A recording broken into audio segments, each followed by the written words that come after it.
In life, you're one of two things, a winner or a loser. And on this edition of College Football Now, we'll look back at the weekend that was of week number 4 with the biggest top performers and disappointments here on this episode of College Football Now. Tyler Jones here. Thanks for joining us. I got my list. We'll get to it in a moment. But first, want to hear directly from you. Who was the biggest winner of this college football weekend?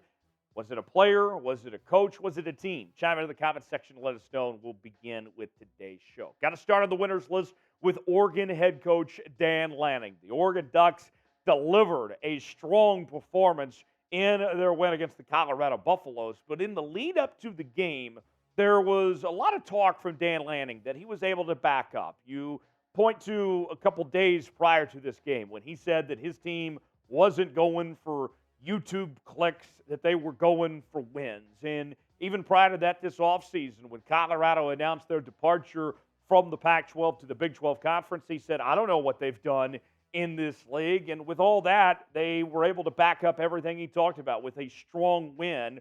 And even afterwards, he had a good message saying, there is no speech that wins games. Players win games. All credit to him, to them. Look, Oregon made a statement this weekend. And I look at that Oregon team with Bo Nix playing at a high level as a Heisman contender, and where this Oregon team is at, they should be talked about among the favorites to make the college football playoff at this point. That was a statement win. Dan Lanning talked his talk, and he backed it up. Big-time day for Oregon and Dan Lanning specifically. Now to the losers list. It's got to be the Coach Prime fanboys, okay?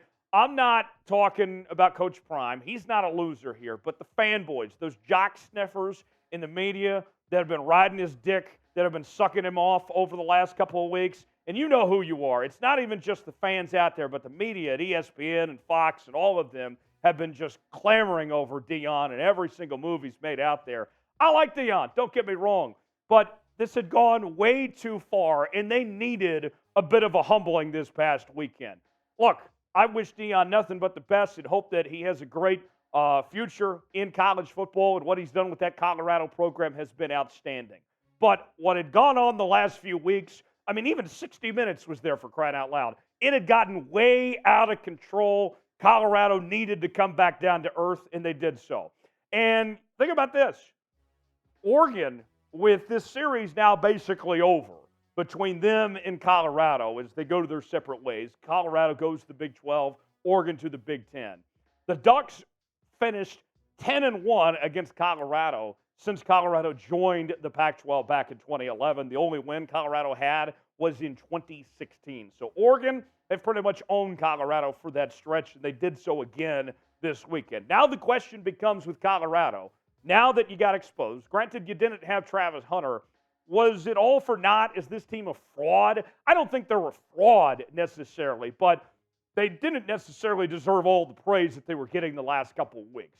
They got what they had coming to them. I wouldn't say quite fraud, but what do you guys think? Is Colorado a fraud? Type HY for hell yes. Type HN for hell no. Let us know what you think. To the winners list, we go to Ryan Day, the head coach of the Ohio State Buckeyes. Now, Ryan Day had a really weird post-game interview with Catherine Tappan on NBC after their comeback win where they defeated Notre Dame 17-14. Big-time win for Ohio State to get that job done, and it was a little odd calling out, old and senile Lou Holtz. But nonetheless, they got the win, and they made a statement in this performance going up against a very good Notre Dame team who was coming in with a lot of momentum. The talk going into this week was all about how Ryan Day hasn't been able to win the big game and all that. And you know what? They found a way to get the job done. Delivered some clutch moments there down the stretch. Ryan Day afterwards, in particular, calling out Lou Holtz, saying, I'd like to know where Lou Holtz is right now. We're proud to be from Ohio. It's always been Ohio against the world. The narrative that's been out there about Ryan Day not being able to win the big game is just a little ridiculous because the numbers tell a different story. Ryan Day has the best winning percentage among Power 5 coaches against top 25 opponents. He's 17-6, nearly 74%. I'm not worried about Ryan Day, and if he can coach his team up in those big moments, What I am worried about is their quarterback situation. More on that in just a second. But first, today's edition of College Football Now is presented by Prize Picks. Testing my skills on Prize Picks this football season is the most exciting way to play daily fantasy sports. If you have the skills, you can turn $10 into $250 with just a few taps. Prize Picks is a really simple play. I can make my picks and submit my entry in less than 60 seconds. Tonight on Prize Picks, I'm taking a couple of college football legends with Jalen Hurts to hit more than 237.5 yards and Baker Mayfield with less than 229.5 yards in what should be an exciting Monday Night Football matchup. With the power play payouts, I have the chance to earn $20, turn that $20 into $60 tonight with Prize Picks. Go to prizepicks.com/CLNS and use code CLNS for a first deposit match up to $100. That's prizepicks.com/CLNS and code CLNS for daily fantasy sports made easy. Big win for Ohio State, where they didn't necessarily play great. But I think what you look at with this Ohio State team going forward is that Kyle McCord still has to improve. When we look at the track record of Ohio State quarterbacks as of late, of who they've been able to produce, from the Justin Fields of the world to others, Kyle McCord doesn't really fit that mold of sorts. He's got a ways to go, but we'll see if he can put it together. Back to the losers list. Dabo Swinney is next on our losers list, and Clemson has just been a dumpster fire. This was a year where the Tigers were one of the favorites in the ACC. The schedule looked pretty favorable for them, and here we are 4 weeks in the season. They already have their second loss after they lost a nail-biter to Florida State 31-24. Now Florida State in the driver's seat to win the ACC and make the college football playoff. But this has been an ongoing trend for Dabo Swinney. Think about this. Dabo's Clemson teams have now lost 3 out of their last 5 games since the 2022 Orange Bowls. They're 2-2 on the season.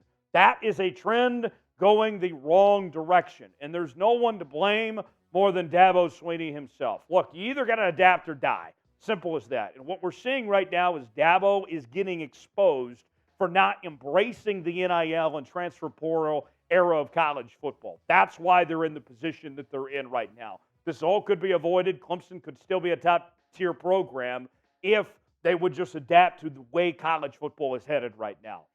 Let's ask you this. Dabo, is he cooked? Is he still an elite head coach or not? I don't think so. I think the game's passed him by. What do you think? Weigh in. Y for yes, in for no. Is Dabo still an elite head coach or not? Last on the winners list is the Oklahoma Sooners defense. And I know that sounds unusual for us to be giving credit to Oklahoma and their defense, but it's the defense that's been carrying this Oklahoma team so far throughout 2023. Nice win against Cincinnati on the road over the weekend, 20-6. They really did a good job of slowing down Emory Jones and that Cincinnati offense, and that's been the story for the Sooners so far through 4 games. They've only allowed a total of 34 points in the first 4 games. That's right about 8.5 points per game, including a shutout they had week 1 against Arkansas State. That points allowed number by average is the second best in all of college football. When you think Oklahoma, you think of the great offenses over the years, right? The Sam Bradfords, the Baker Mayfields of the world, and what they've been able to do, arguably is the best offensive program in college football. But now what we're seeing with Brent Venables is a shift in identity there in Norman, where they are a defense-first team. They are being carried by their defense. And what we're seeing with Oklahoma throughout this season is they are going to win football games based on how well the defense plays, not that offense, because that offense has gone through its peaks and valleys, but the defense has been consistently good. And I got to tell you, I'm very intrigued to see how they fare up with Texas here in a couple of weeks. That'll be a big test to see how well that defense stacks up. More to get to in a moment, but first, I want to make sure you subscribe to College Football Now by Chat Sports, as we have the best college football coverage around. We're talking weekly breakdown segments. We have news and rumors from what's going on in the transfer portal to conference realignment and more. Subscribe now for free today for the latest happenings in college football. We are your college football headquarters, youtube.com/chatsportstv to subscribe for free today. Last on the losers list, none other than Dave Aranda, the head coach of the Baylor Bears. And really, ever since the Bears won the Big 12 title a couple of years ago, it's been all downhill from there. This weekend, they took a shellacking from the Texas Longhorns, losing at home 38-6 in what was just an ugly game. And Baylor never had a chance in this football game.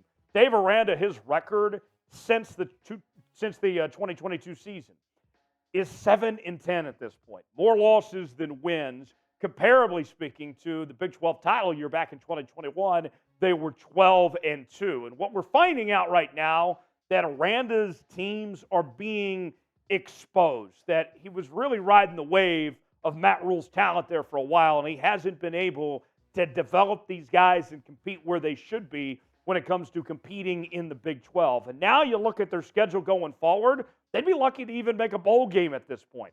Think about what's ahead for this Baylor team. UCF on the road, then you play Texas Tech, a bye week at Cincinnati, home game against Iowa State, home game against Houston, road game against K-State, road game against TCU, and a home game against West Virginia. The only one we know for certain that they're going to be favored in is the Houston game. Every other game, it's either going to be very tight or their opponent's going to be favored here. So they got their work cut out for them. There's still time to turn the corner, but I have my doubts about Dave Aranda as a serious head coach in college football. His days might be numbered, and there's no excuse. Baylor's got the facilities. They're in a hotbed of recruiting in the state of Texas. There's no reason why they should be as bad as they are right now. Who's the biggest loser in college football this week? I named a few. Now your chance to chime in.